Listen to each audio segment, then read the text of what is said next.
जय श्री कृष्ण। आज जानकारी लेकर आए हैं यंत्रों के प्रयोग के ऊपर कि यंत्र कैसे काम करते हैं, इनका कैसे प्रयोग किया जाता है। जैसे कि आप ये यंत्र देख रहे हैं, ये यंत्र है नवदुर्गा यंत्र। ये बड़ा हमने लिया है आपको समझाने के लिए, क्योंकि छोटे यंत्र में समझाने में दिक्कत होगी। इसमें बीच में यंत्र होता है प्रमुख रूप से, और अन्य देवियों का यहाँ पे आपको छोटे में यंत्र भी देखने को मिलते हैं। कभी कभी उनकी फोटो यानी कि उनकी आकृति इसमें अंकित मिलती है। पहले के जमाने के जो यंत्र हाथ से बनाए जाते थे उसमें माता की फोटो लगाना बड़ा मुश्किल होता था, तो माता की फोटो नहीं होती थी, बाकी मुख्य यंत्र बना होता था। तो ये इसका सेंटर है, बीज है ये, जहां पर सारी ऊर्जा केंद्रित होती है। जब इनका पूजन किया जाता है, जैसे हमने आपको बताया प्रयोग की यंत्र का पूजन करना चाहिए, तो इसको ऐसा खड़ा ही रखना चाहिए। जैसे पीछे मान लो ये दीवार है, तो इस तरीके से रखना चाहिए। तो आप दीवार पे जैसे पीछे भी आप देख रहे हो टिका हुआ यंत्र है, तो इस प्रकार से टिकाना चाहिए। पीछे कोई भी कपड़ा या फोटो चिपकी हुई हो, वहां पर इसको ऐसा टिका देना है, खड़ा ऐसा यंत्र रखा जाता है। इसको बिना पन्नी से निकाले ही यहाँ पर टीका लगाया जाता है। ऊपर यहाँ बीच में टीका नहीं लगाया जाता, ऊपर टीका लगाया जाता है।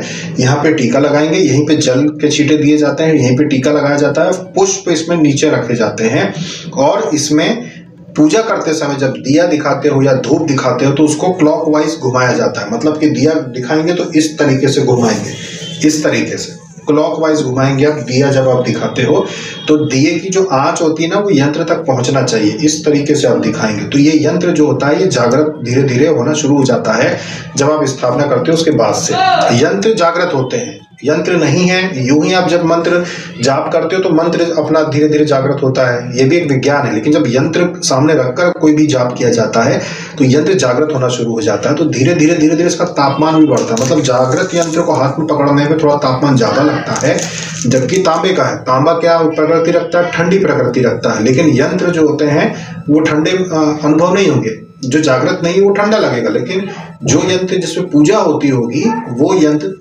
आपका थोड़ा सा गर्म लगता है, वो ठंडा नहीं लगता। तो ये जागृत होने लगता है। तो इस प्रकार से खड़ा रख के यंत्र का पूजन किया जाता है, दिया दिखाया जाता है। और जब यंत्र को विसर्जन करना हो, जिन यंत्रों को हम विसर्जन करने के लिए बोलते हैं, जैसे सरस्वती यंत्र है, और व्यापार वृद्धि यंत्र होता है, वास्तु दोष यंत्र होता है, और भी काल सर्प दोष यंत्र होता है।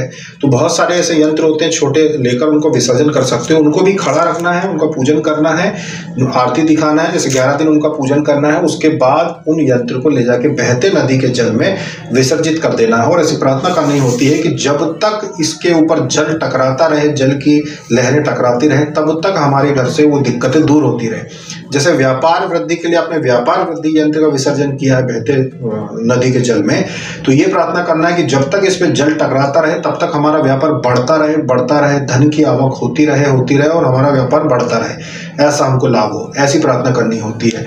जब सरस्वती यंत्र का विसर्जन करते हैं तो ये प्रार्थना करना होता है कि जब तक इस पे जल टकराता रहे तब तक ज्ञान की और ज्ञान बुद्धि विवेक की हमारे घर में वृद्धि होती रहे, घर के सभी परिवार के सदस्यों में, ऐसी कामना करनी होती है।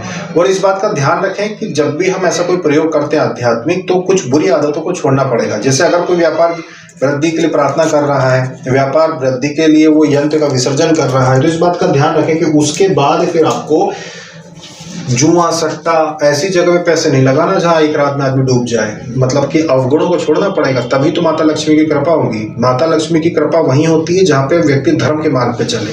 अगर मांस मदिरा का सेवन कर रहा है, सट्टा खेलता है, वो गलत जगह पैसा लगाता है, तो फिर उस पर माता लक्ष्मी की कृपा नहीं होती। वहां पे फिर दरिद्रता, अलक्ष्मी का वास होता है उसके घर में। तो वो काम मत करना। अगर आप कोई भी प्रयोग कर रहे हो तो सात्विक रहो। आप सात्विक रहोगे तो ये चीजें बहुत ज्यादा फल देंगी।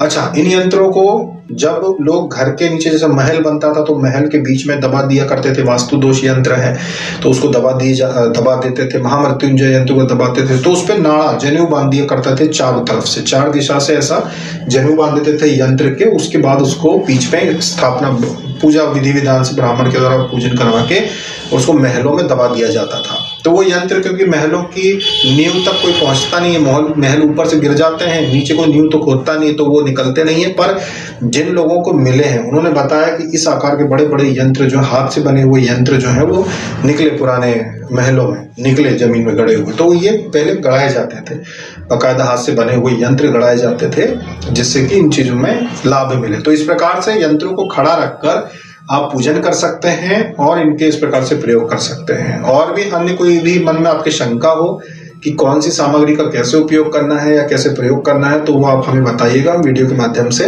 बता देंगे। अभी तक के लिए इतना ही। जय श्री कृष्ण।